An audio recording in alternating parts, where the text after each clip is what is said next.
जायदाद और पुत्र। कुछ 100 साल पुरानी बात है। एक गांव में एक किसान के 2 बेटे थे। वे दोनों भाई एक दूसरे को बहुत प्यार करते थे।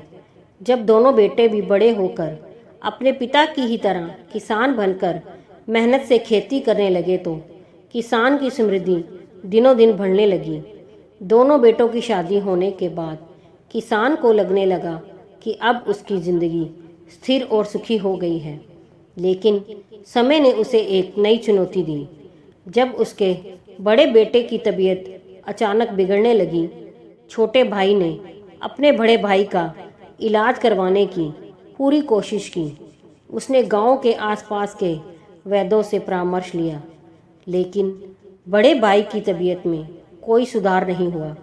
धीरे धीरे उसकी हालत और भी बिगड़ती चली गई, जिससे इलाज का खर्च भी बढ़ने लगा। भाई की बीमारी और इलाज से कोई फायदा न होने से छोटा भाई उदास और निराश हो चला था। बीमारी के इलाज में सबके व्यस्त रहने से खेती से होने वाली आमदनी में भी भारी कमी हो गई थी। घर में रखे बचत के पैसे भी अब समाप्त हो रहे थे। धीरे धीरे छोटे भाई के मन की चिंता ने बड़े भाई के लिए एक कड़वाहट का रूप ले लिया।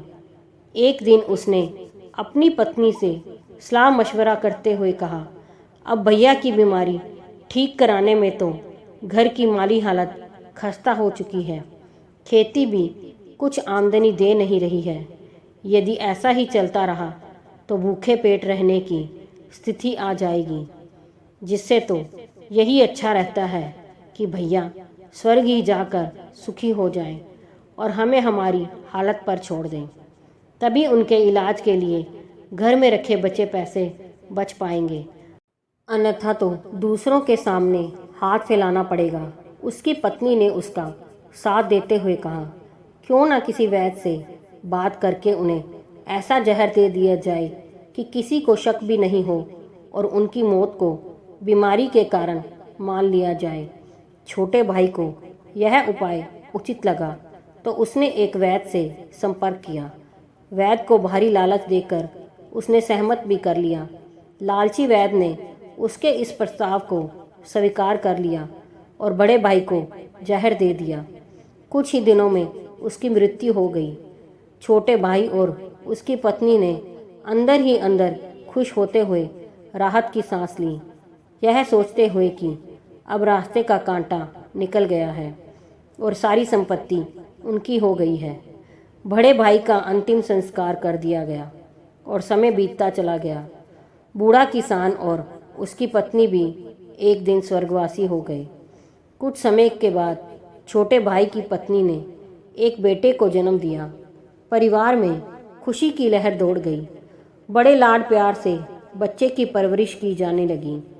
समय के साथ वह लड़का जवान हो गया और उसकी शादी भी धूमधाम से कर दी गई। लेकिन खुशी के ये दिन अधिक समय तक नहीं टिक सके। शादी के कुछ समय बाद ही बेटे की तबीयत अचानक बिगड़ने लगी। उसके माता पिता ने उसके इलाज के लिए हर संभव कोशिश की। कई वैद्यों से परामर्श लिया गया। जो भी पैसा मांगा जाता वे देने को तैयार रहते थे।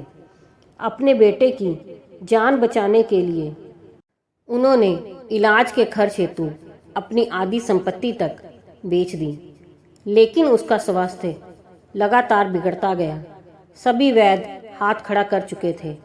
शरीर इतना कमज़ोर हो चुका था कि उसकी हालत देखकर दिल दहल उठता था। एक दिन मृत्युशैया पर पड़े पुत्र को उसका पिता अत्यंत दुख और विवशता से भरा हुआ देख रहा था कि बीमार पुत्र ने अचानक अपने पिता से कहा, छोटे भाई, अपना हिसाब तो पूरा हो गया है। अब बस कफन और लकड़ी के इंतजाम का हिसाब बाकी है, उसकी भी तैयारी कर लो। पिता ने सोचा कि उसका बेटा बीमारी के कारण बड़बड़ा रहा है। वह बोला, बेटा, मैं तेरा बाप हूँ, भाई नहीं। पुत्र ने भाव शून्य स्वर में कहा, पिताजी, मैं आपका वही भाई हूँ जिसे आपने जहर देकर मरवा दिया था। जिस संपत्ति के लिए आपने मुझे मारा, वही अब मेरे इलाज में आधी बिक चुकी है। हमारा हिसाब बराबर हो गया है। यह सुनकर पिता का दिल टूट गया।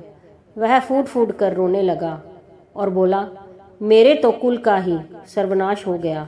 जो मैंने किया वह सब तो मेरे सामने आ गया, पर तेरी पत्नी का क्या दोष है जिसके लिए उस बेचारी को सती बनाकर जिंदा जलाया जाएगा। पुत्र ने निर्विकार भाव से अपने पिता को देखा और कहा, अच्छा, वह वैद्य कहाँ है जिसने मुझे जहर खिलाया था? पिता ने उत्तर दिया, तुम्हारी मृत्यु के 2 साल बाद ही वह भी मर गया था। पुत्र ने फीकी हंसी हंसते हुए कहा, वही दुष्ट वैद्य आज मेरी पत्नी के रूप में है। मेरे मरने पर उसे भी जिंदा जलाया जाएगा। यह कहकर पुत्र चुप हो गया। उसकी देह निश्चेत हो गई थी। उसके माता पिता और उसकी पत्नी के रुदन स्वर आकाश का सीना चीर रहे थे। सभी के प्रायश्चित का समय प्रारंभ हो चुका था। दोस्तों, अगर कहानी पसंद आई हो तो लाइक, सब्सक्राइब, शेयर ज़रूर कीजिए।